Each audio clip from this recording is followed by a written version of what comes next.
Hello बच्चों, चलिए प्रश्न पढ़ते हैं। मान ज्ञात कीजिए, समाकलन का निशान साइन लोग आधार ई एक्स बटा में एक्स की घात 3 डी एक्स। मुख्य अवधारणा, तो हमारा जो प्रश्न है वो समाकलन से संबंधित है। तो सबसे पहले हम बात करेंगे खंडस समाकलन के बारे में। तो देखो, खंडस समाकलन में हमारे पास यदि दो फलन है, दोनों गुणा में है, तो उनके समाकलन करना होता है। जैसे हमारे पास समाकलन का निशान यू वी डी एक्स, जहाँ यू है वो हमारा प्रथम फलन है और वी है वो हमारा द्वितीय फलन है। तो यहाँ से देखो, इसका जो समाकलन है वो यू हमारा बाहर आता है। वी का जो एक्स के सापेक्ष समाकलन होता है माइनस समाकलन का निशान, फिर कोष्टक में यू का अवकलन होता है, फिर हमारा समाकलन निशान वी डी एक्स अर्थात वी का समाकलन होता है, फिर इस पूरे फलन का हमारा एक्स के सापेक्ष समाकलन होता है, तो डी एक्स प्लस सी।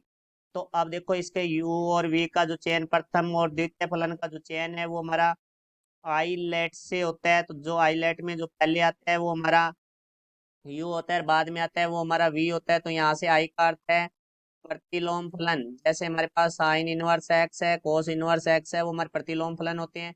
एल का अर्थ होता है हमारा लघु गणक फलन। लोग एक्स है तो वो हमारा एक लघुगणक फलन है। उसके बाद एक का अर्थ होता है हमारा बीज गणितीय फलन। जैसे एक्स है, वाई है, तो ये हमारे बीज गणितीय फलन होते हैं। उसके बाद टी से हमारा होता है त्रिकोण मिति फलन। जैसे साइन एक्स है, कोस एक्स है, ये हमारे त्रिकोणमिति फलन है।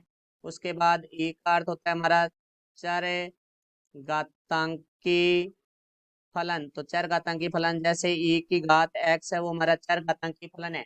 अब हम प्रश्न के बारे में बात करते हैं। तो उसको जो फलन दिया गया उसको आई के बराबर लिखते हैं। आई बराबर समाकलन का निशान है हमारे पास साइन लोग आधार ई एक्स बटा में एक्स की घात 3 डी एक्स। तो देखो, यहाँ से आई बराबर हम समाकलन का निशान है साइन लोग आधार ई एक्स बटा में जो एक्स की घात 3 है इसको हम लिख सकते हैं एक्स की घात 2 गुणा में एक्स डी एक्स, क्योंकि आधार समान है, संख्या गुणा में है तो घातें जुड़ जाती है। तो यहाँ से अब देखो, हम मानना लोग आधार ई एक्स बराबर टी, तो इसको हमने समीकरण नंबर 1 दे दिया।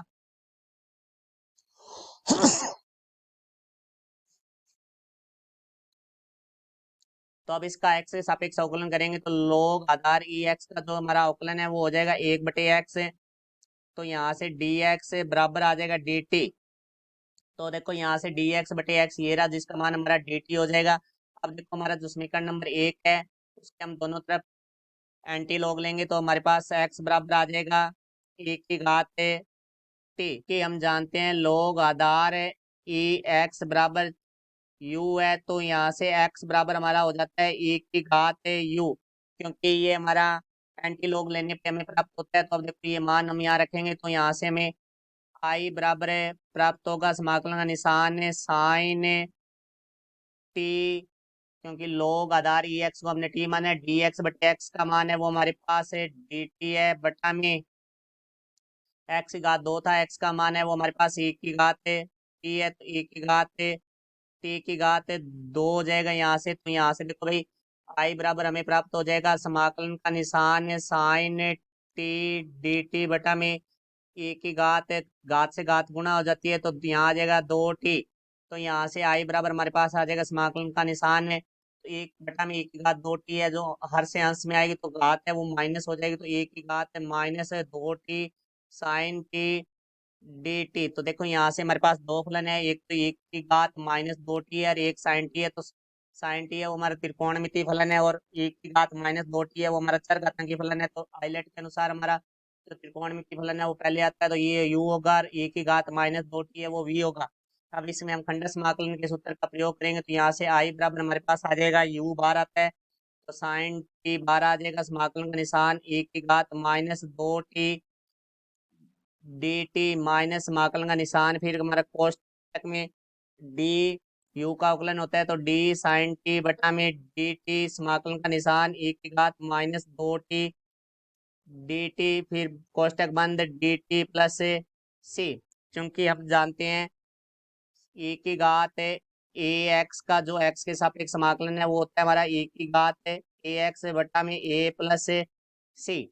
तो यहाँ से देखो भाई, अब हम इसका समाकलन करेंगे तो आई बराबर हमारा आ जाएगा साइन टी ई की घात -2t बटा में -2 माइनस समाकलन का निशान साइन टी का जो अवकलन होता है वो हमारा होता है कोस टी, फिर ई की घात -2t बटा में -2 dt प्लस सी।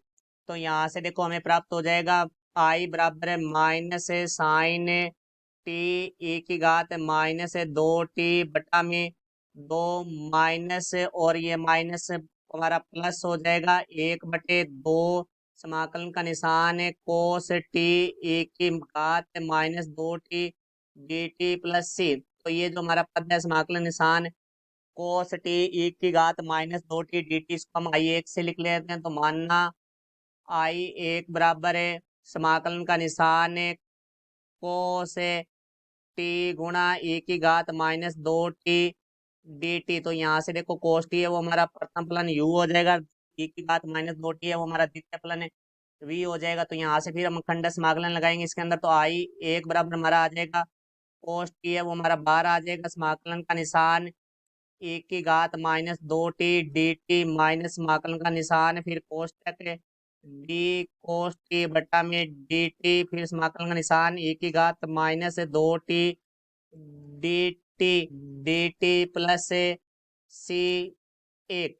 तो यहाँ से देखो भाई आई एक बराबर हमारे पास आ जाएगा कोस टी ई की घात -2t का जो समाकलन है वो होगा ई की घात -2t बटा में -2 माइनस समाकलन का निशान कोस टी का जो अवकलन होता है वो होता है हमारा माइनस साइन टी ई की घात -2t का हो जाएगा ई की घात -2t बटा में -2 dt प्लस सी एक।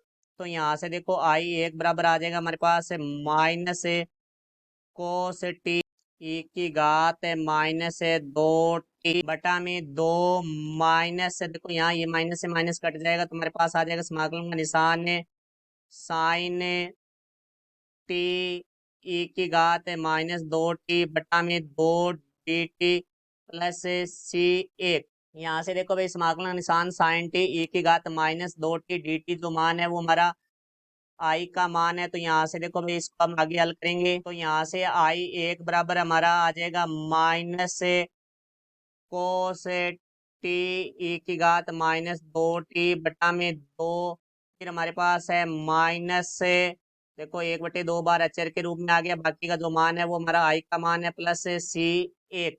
तो यहाँ से देखो भाई अब ये मान हम वापस आई के फलन के रूप में रखेंगे जो कि हमने समीकरण नंबर 2 दिया है जिसे उसके अंदर रखेंगे। तो यहाँ से हमारे पास आ जाएगा माइनस साइन टी ई की घात -2t बटा में 2, फिर हमारे पास था प्लस 1/2, फिर हमारा जो हमने आई एक लिया था उसका जो मान आया वो आया हमारे पास माइनस कोस टी ई की घात -2t बटा में 2 माइनस 1/2 आई प्लस सी एक, प्लस में हमारे पास सी है। तो यहाँ से देखो भाई आई बराबर हमारा आ जाएगा माइनस साइन टी ई की घात -2 टी बटा में 2 प्लस माइनस माइनस हो जाएगा हमारे पास कोस टी ई की घात -2t बटा में 4, फिर हमारा प्लस माइनस है माइनस है